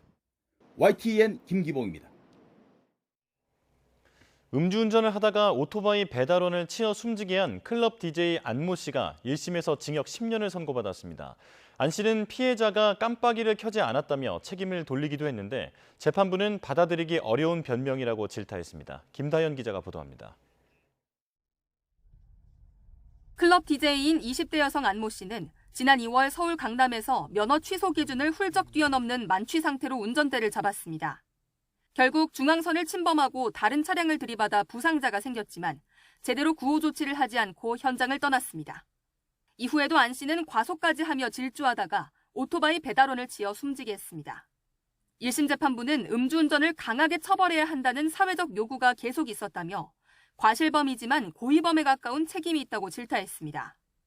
또 유가족과 합의는 했지만 이미 숨진 피해자는 입장을 말할 기회조차 없다고 지적하기도 했습니다.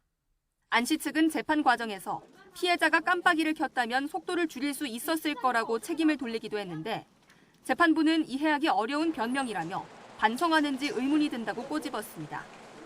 1차 사고 이후 피해자에게 자신의 번호판을 찍게 하는 등 도주한 게 아니라는 주장에 대해서도 피해자는 안 씨로부터 술을 많이 마신 것처럼 보이느냐, 한 번만 봐달라는 말만 들었다고 진술했다며 받아들이지 않았습니다. 재판부는 안 씨가 어떻게 운전하고 사고를 냈는지 기억조차 못하고 있다며 엄중하게 꾸짖고 징역 10년과 차량 몰수를 선고했습니다. 지난달 결심 공판에서 안 씨는 생명을 잃은 피해자에게 진심으로 무릎 꿇고 사죄한다고 밝혔습니다. 수십 번에 걸쳐 반성문도 내고 피해자 유가족과도 합의했지만 음주운전을 강하게 처벌해야 한다는 사회적 요구 속에 중형을 피하지 못했습니다. YTN 김다현입니다. 업무상 배임 혐의로 하이브로부터 고발당한 민희진 어도어 대표가 경찰에 처음 나와 8시간 넘게 조사를 받았습니다. 조사를 마친 민 대표는 자신이 원해서 출석했다며 사실을 말해 속이 후련하다고 밝혔습니다. 이현정 기자의 보도입니다.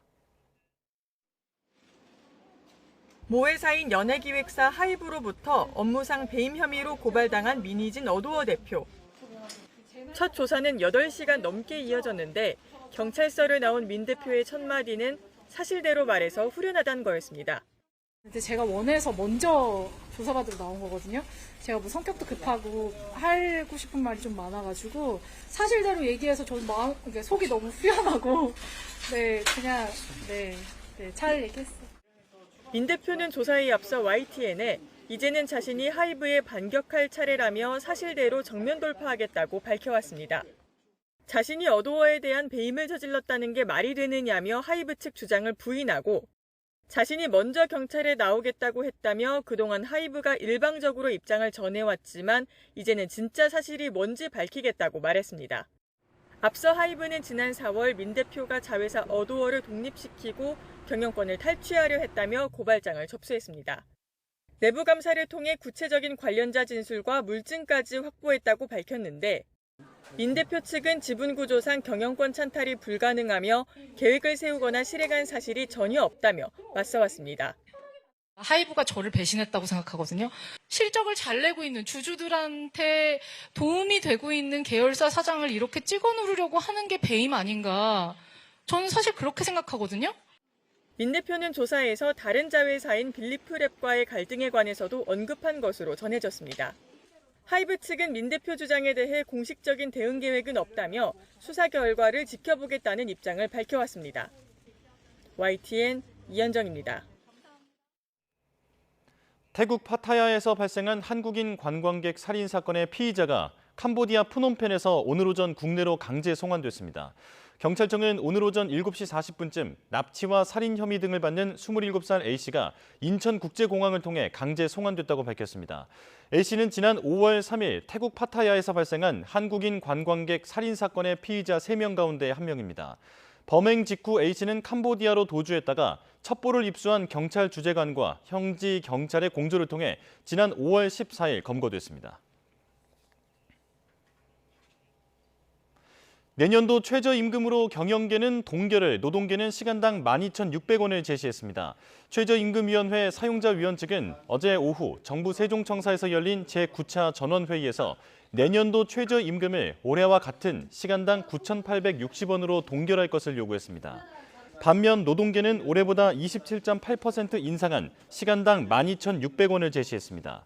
이후 경영계는 1차 수정안으로 올해보다 10원 오른 시간당 9,870원을 제시했고 노동계는 최초 제시안보다 1,400원 적은 11,200원을 제안했습니다.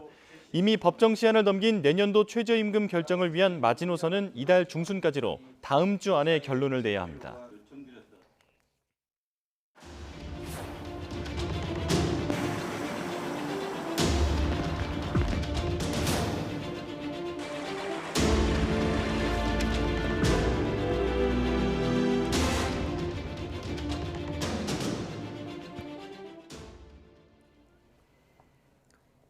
네, 밤사이 충청과 전북 곳곳에 시간당 100mm가 넘는 극한 호우가 쏟아졌습니다. 현재는 대부분 빗줄기가 약화했지만 경북 지방은 여전히 산사태가 비상인데요. 자세한 호우 상황 기상캐스터 연결해서 알아보겠습니다. 윤수빈 캐스터. 네, 서울 상암동 야외 스튜디오에 나와 있습니다. 네, 날씨 상황 자세히 전해주시죠. 네, 지난 밤사이 전북 지방에는 시간당 150mm에 달하는 그야말로 물폭탄이 쏟아졌습니다. 이에 따라 곳곳에서 피해가 속출했는데요. 지금은 비구름이 동쪽으로 이동하면서 영남 동해안을 중심으로 강한 비가 집중되고 있고 앞으로 영남 지방에는 최고 100mm의 많은 비가 더 내리겠습니다. 산사태나 저지대 침수 등 위험 지역으로의 접근은 절대 피하시고요. 또 안전한 곳으로 대피하시기 바랍니다.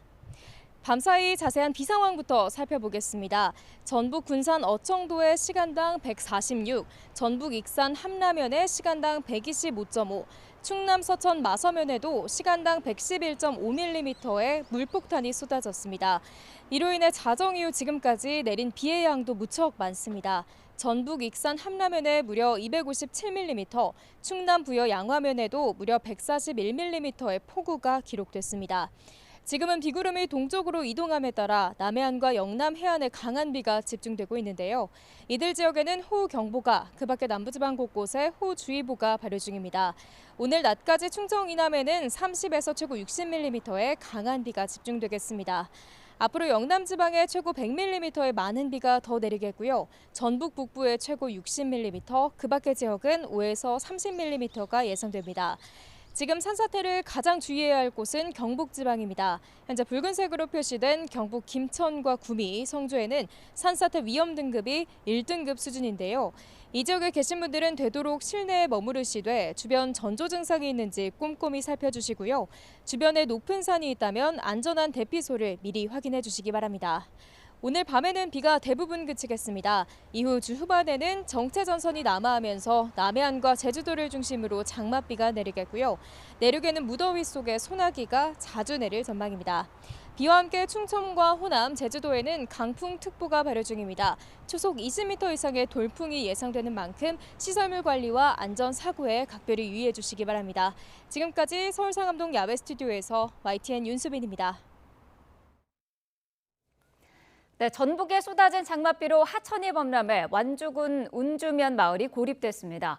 고립됐던 18명은 오늘 아침 모두 안전하게 구조됐는데요. 수마가 핥힌 상처는 곳곳에 남아 있습니다. 현장에 취재기자 나가 있습니다. 김민성 기자. 네, 완주군 운주면 장선리에 나와 있습니다. 네, 그곳 상황 전해주시죠. 네, 저는 지금 장선천 옆에 나와 있습니다. 네, 빗줄기가 계속해서 좀 이렇게 굵게 내리고 있긴 한데 옆을 보시면 확실히 수위가 확연하게 낮아지는 모습을 확인할 수 있습니다. 예, 제가 보여드릴 모습은 장선천이 범람한 흔적들입니다. 여기 오토바이 한 대가 쓰러져 있고요. 네, 카메라 따라서 이쪽으로 좀 와주시면 예, 마을 건너가 여전히 물에 좀 잠겨 있는 모습이 보이실 텐데, 네, 저기 비닐하우스 쪽 비춰주시면 감사하겠습니다. 예, 시설물에 붙어 있는 수풀들 보면 한때 물에 잠겼다는 것을 짐작할 수가 있습니다. 인근 농작물 피해가 클 것으로 예상됩니다. 장선천 주변 마을 주민들이 고립돼서 한때 상황이 급박하게 돌아갔는데요. 고립 신고가 처음 들어온 건 오늘 새벽 4시 10분쯤이었습니다. 완주군 운주면 일대에서 마을에 물이 들어찼다는 신고가 5건 들어왔습니다. 마을에 고립된 주민은 애초 10명으로 알려졌는데 시간이 지나면서 신고가 더 들어왔습니다. 운주시장과 운주면사무소 근처에 고립자가 많았다고 하는데요. 소방은 전국 동원령을 발령해 특수대응단을 이곳 완주로 급파했습니다. 마을 주변에서 18명을 구조했고 연락이 끊긴 주민도 6명 있었는데 모두 소재를 확인했습니다. 마을 바로 옆에 이 장선천이 흐릅니다. 밤사이 폭우로 물이 많이 불어나 하천이 범람했거나 배수구를 통해 하천물이 역류해 고립 상황이 벌어진 것으로 보입니다. 인근 주민의 말 직접 들어보겠습니다. 여기가 위에 완전 번번했었어요. 여기가 물이 지금. 그래갖고 우리 동네는 지금 들어가도 못해요. 물이 하도 많아갖고 지금 파듯이 빠져나왔어요. 집에 지금 저 고립돼갖고. 다른 집은 냉장고가 둥둥 떠다니고 막 그렇게 생겼다고 그래요. 여기 보면 알잖아. 저 높은 데 이거 물이 빡 찼은 게. 여기서 물이 못 빠져나가고 역류돼갖고 올라온 게 그래요. 예, 군산 같은 전북 지역 나머지 폭우 상황도 전해드리겠습니다. 지난 월요일 오후 5시부터 지금까지 익산 함라에 309mm가 내려 전북에서 가장 많은 강수량을 기록했습니다. 군산 어청도와 무주 덕유산, 장수, 진안 주천에도 200mm 넘는 비가 내렸습니다. 완주와 진안 무주에는 여전히 호우주의보가 내려져 있습니다. 많은 비로 산사태 피해가 우려되면서 군산에서 5명, 진안에서 6명이 인근 주민 집이나 자녀 집으로 사전 대피했습니다. 내장산을 비롯한 전북 지역 전체 국립공원 탐방로가 통제됐습니다. 현재까지 인명피해가 접수된 건 없었습니다. 지금까지 완주에서 YTN 김민성입니다. 네, 충청과 영남 지역을 중심으로 많은 장맛비가 내리면서 가옥 수십 채가 물에 잠기는 등 피해가 잇따랐습니다. 중앙재난안전대책본부는 그제부터 오늘 오전 6시까지 전국에서 가옥 49채가 물에 잠기고 6채가 반파됐으며 2,267세대의 주민 3,072명이 일시 대피했다고 밝혔습니다. 일시 대피한 주민 가운데 1,660여 명은 아직 집에 들어가지 못하고 이 가운데 대부분은 마을회관과 경로당, 학교 등 임시 주거시설에 머물고 있습니다. 도로에 토사가 유출되거나 하천 제방이 유실되는 등 공공시설물 피해는 195건, 농작물 침수나 농경지 유실 등의 피해 면적은 977헥타르로 집계됐습니다. 하상도로와 교량은 전국 219곳, 지상차도와 도로는 47곳에서 통제가 이뤄지고 있습니다. 오늘 새벽 4시쯤 충남 서천군 비인면에서 산사태로 주택이 매몰돼 1명이 숨지고 1명이 다쳐 병원에서 치료를 받고 있습니다.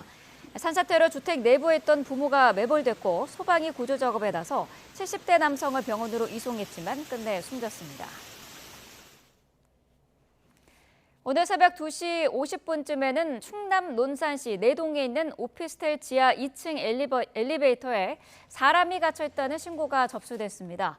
오피스텔은 지하 1층까지 물에 잠겨 소방이 배수 작업을 벌이며 구조에 나섰지만 새벽 6시쯤 엘리베이터에서 남성 1명이 숨진 채 발견됐습니다. 소방은 숨진 남성의 신원을 파악하고 있습니다. 네, 폭우로 하천 수위도 급격하게 높아졌습니다. 충청과 전북, 경북 지역 등에서는 호우특보가 발령되는데요. 주요 지역 CCTV 통해서 하천 상황 살펴보겠습니다. 네, 홍수경보가 내려진 지역이죠. 대전에 있는 인창교입니다. 교과기로 지금 차량의 움직임은 많이 보이지 않고 있고요. 우산을 쓰고 다니는 행인들의 모습도 볼 수가 있습니다. 교각 아래에 지금 물살도 보이고 있는데 화면 기준으로 오른쪽 아래에 행인들이 다니는 산책로입니다. 지금 물이 흥건히 올라차 있어서 지금 지나다니는 행인은 보이지 않고 있습니다. 조금 전보다는 비교적 수위가 낮아진 상태인데요. 한때 이곳이 잠기기도 했습니다. 주변에 걸어 다녔다면 위험할 수도 있다는 것이었죠. 비가 오는 동안에는 피하도록 유의하셔야 될 것 같습니다. 네, 다음 지역 보시죠. 자, 홍수경보가 내려진 또 다른 지역인데요. 지금 충남에 있는 금산군 재원대교입니다. 최근 1시간 사이에 수위가 급격히 상승하고 있는 지역입니다. 현재 기준으로 5.4m에서 5.5m 정도 수준을 보이고 있고요. 물살이 거센 상황을 볼 수도 있습니다. 지금 교각 위로는 지금 주의를 해서인지요. 지나다니는 차량은 보이지 않고 있습니다. 이것도 주의하셔야 될 것 같습니다. 자, 다음 보시죠. 1시간 전에도 전해드렸던 금강 논산에 있는 논산대교입니다. 현재 혼수 경보가 내려진 지역인데요. 조금 전보다 수위가 더 높아지고 있습니다. 심각 단계인 9.4m 정도까지 이제는 0.7m 정도 남아있는 상태입니다. 인근 지역 주민들 특히 유의하셔야 될 것 같습니다. 이외에도 충청과 전북, 경북 지역 곳곳에 홍수 경보와 주의보가 내려진 상황이고요. 현재 홍수특보가 내려진 지역의 홍수 통제소는 해당 지역 주민들에게 하천변에 접근하지 말고 안전한 곳에 머물러 달라고 당부했습니다. 보신 것처럼 충청과 경북 지역 하천이 범람할 위기에 놓여 있습니다. 홍수 경보와 주의보가 내려진 지역 주민들 주의가 요구되는데요. 화면 함께 보시죠. 네, 오전 8시 반 기준 홍수특보 상황입니다. 그래픽 보시면 빨간색 풍선에 흰색 원으로 그려진 곳이 홍수경보가 내려진 곳이고요. 주황색의 느낌표가 보이는 곳이 홍수주의보가 발령된 곳입니다.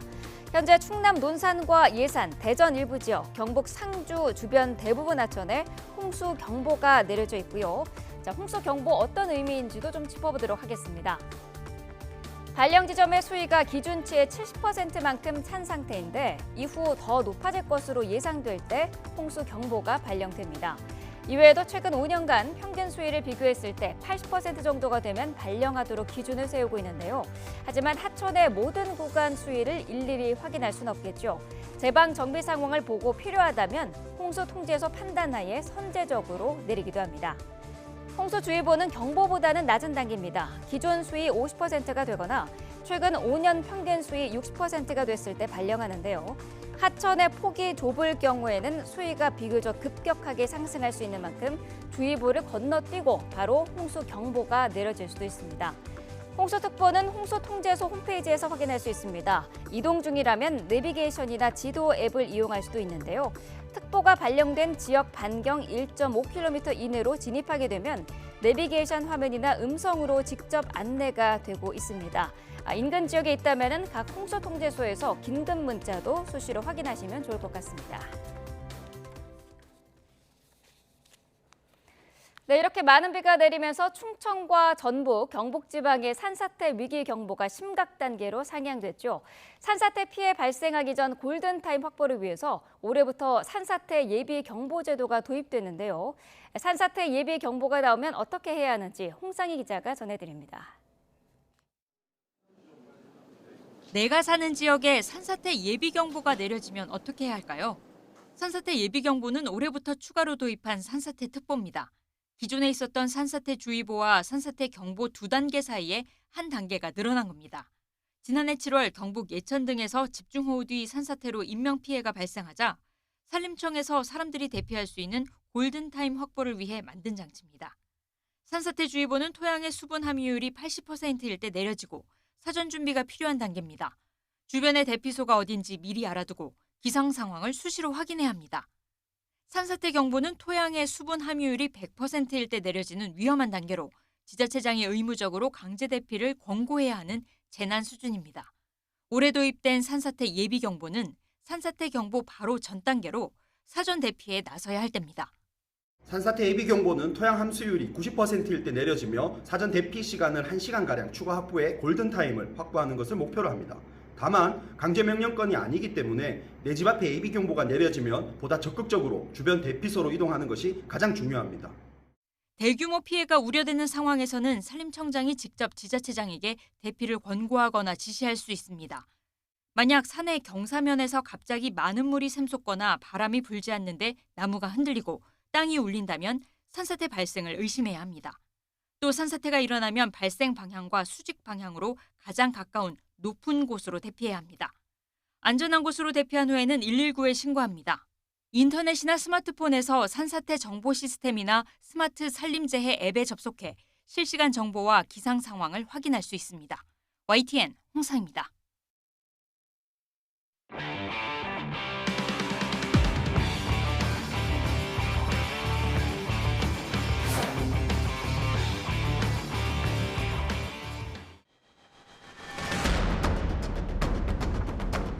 오 5개월 동안의 이게 전 너무 허무해요.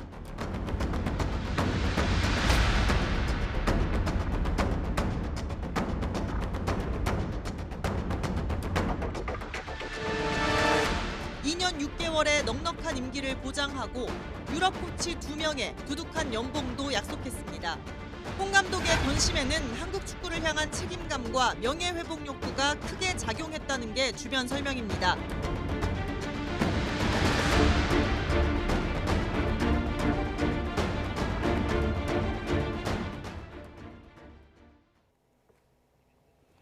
우여곡절 끝에 축구대표팀을 이끌 사령탑으로 홍명보 감독이 선임됐지만 오히려 잡음이 더 나오고 있습니다.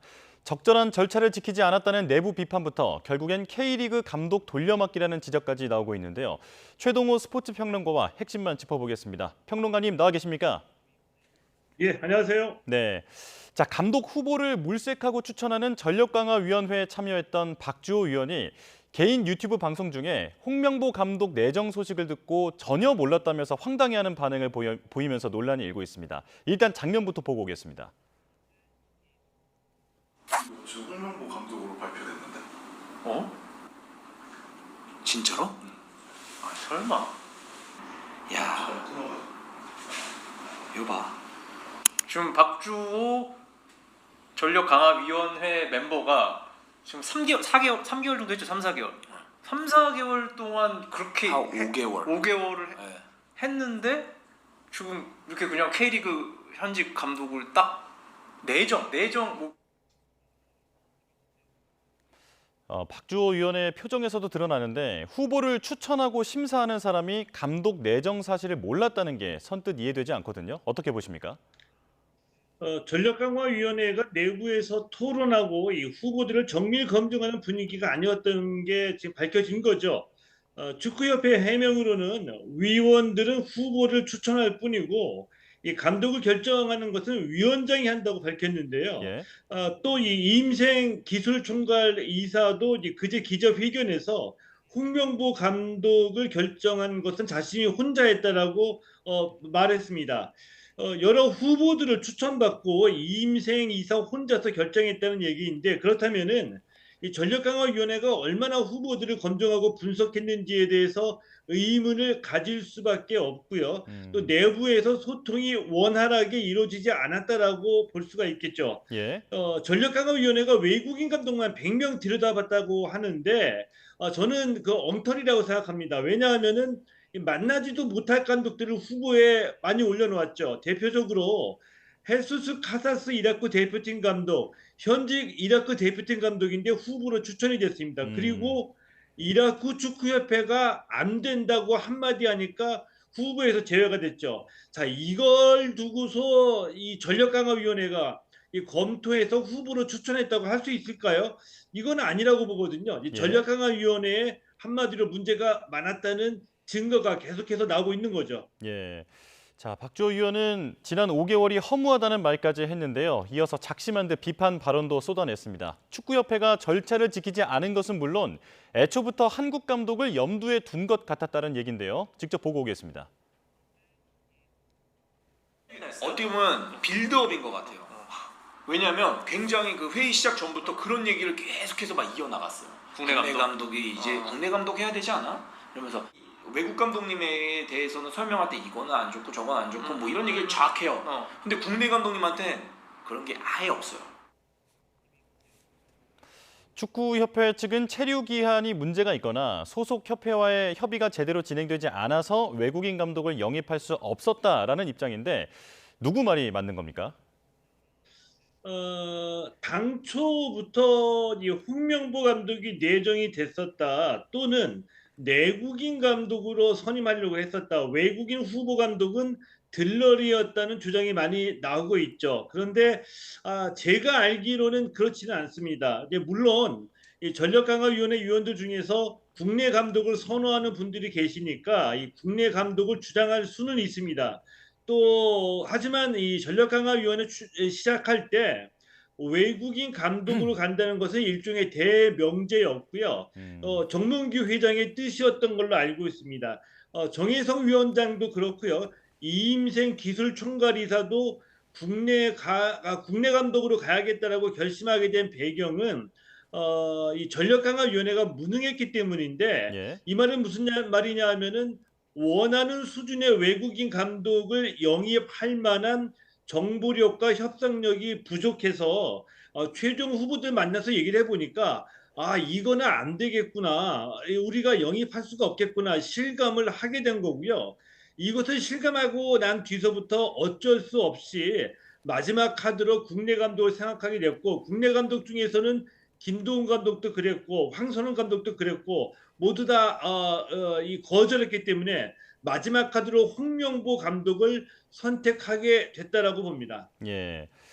자, 지금 전력강화위원회가 비정상적으로 운영됐다 비판을 해주셨는데, 자, 그 축협은 박주호 위원에 대해서 비밀 유지 서약을 어겼다면서 법적 대응을 예고했습니다. 전문가로서 이게 지금 법적 문제가 있어 보입니까?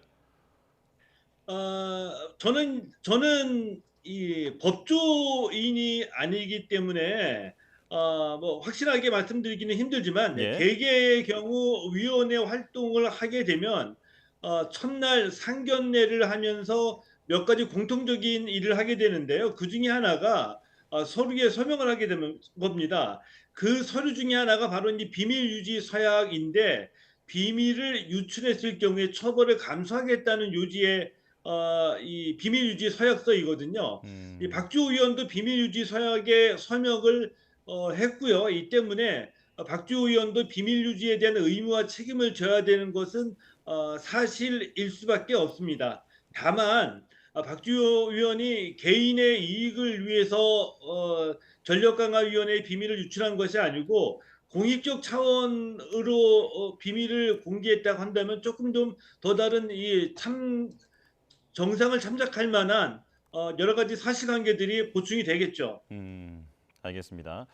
자, 홍명보 감독이 이끄는 울산 HD의 팬들은 K리그는 대한축구협회의 장난감이 아니다라면서 감독 차출에 강하게 항의했습니다. 자, 사실 이런 잡음이 이전부터 반복되어 왔는데 K리그 감독을 대표팀 감독으로 선임하는 것에 대해서는 어떻게 보십니까? 일단 이 한국 축구가 많이 발전을 했습니다. 지금의 한국 축구 월드컵 16강 수준으로 평가를 하고 있는데요. 한국 축구의 결정적인 터닝 포인트는 2002년 월드컵 4강이죠. 이 월드컵이나 아시안컵 같은 빅 이벤트에서 우리 대표팀이 거두는 성적이 분명히 한국 축구 발전의 원동력이라고 할 수가 있습니다. 자, 그런데 이 대표팀이 해외에 나가서 국제 무대에서 승리할 수 있는 에너지를 얻으려면 이 K리그에서 지속적으로 이 선수들을 수급받을 수 있어야 되거든요. 때문에 K리그와 대표팀의 관계는 불가분이라고 말씀드릴 수가 있는데 가능하면 이 축구협회가 대표팀을 운영하면서 K리그 발전에 최대한 협조를 해야 된다고 봅니다. 하지만 지금은 몇 가지 고려할 사항이 있습니다. 이 클린스만 감독 한 명 잘못 뽑아서 엉망진창이 됐는데요. 자, 앞서 말씀드린 대로 축구협회와 전력강화위원회가 무능해서 원하는 수준의 외국인 감독을 뽑지 못했습니다.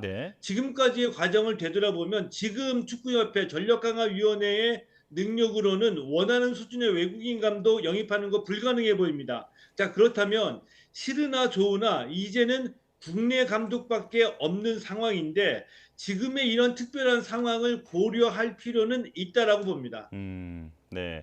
자, 마지막 질문인데요. 조금 짧게 부탁드리겠습니다. 홍명보 감독이 곧 직접 입장을 밝힐 것으로 전해졌는데요. 어떤 이야기를 할까요? 자, 우선 홍명보 감독 처음에 사과를 하겠죠. 자신의 말, 울산 HD 남게 때는 자신의 말을 지키지 못했던 것에 대해서 사과를 할 거라고 보고요. 그 다음에 왜 자신이 대표팀 감독직을 수락했는지에 대한 설명을 할 겁니다. 아마도 책임감과 관련된 얘기, 그리고 2014년 브라질 월드컵에서의 부진을 회복할 수 있는 명예 회복을 얘기하지 않을까 싶거든요. 한 가지 말씀드린다면 만약에 저는 그럴 가능성은 없다라고 보지만 홍명도 감독이 축구 팬들과 축구인들의 비난과 비판 때문에 대표팀 감독에서 만약에 물러난다고 한다면 오히려 더 대혼란을 불러일으킬 것이라고 생각을 합니다. 예. 홍명보 감독마저 물러나게 되면 이거 마지막 카드였었는데 또다시 이 한국 축구가 여러 가지 위기를 겪으면서 시간을 낭비하게 된다라고 보고요. 지금으로서는 대표팀 감독 선임하고 대표팀을 하나로 다시 재출발할 수 있는 마지막 기회라고 말씀드리고 싶습니다. 예. 자, 여기까지 듣겠습니다. 최동호 스포츠 평론가와 함께했습니다. 고맙습니다. 예, 고맙습니다.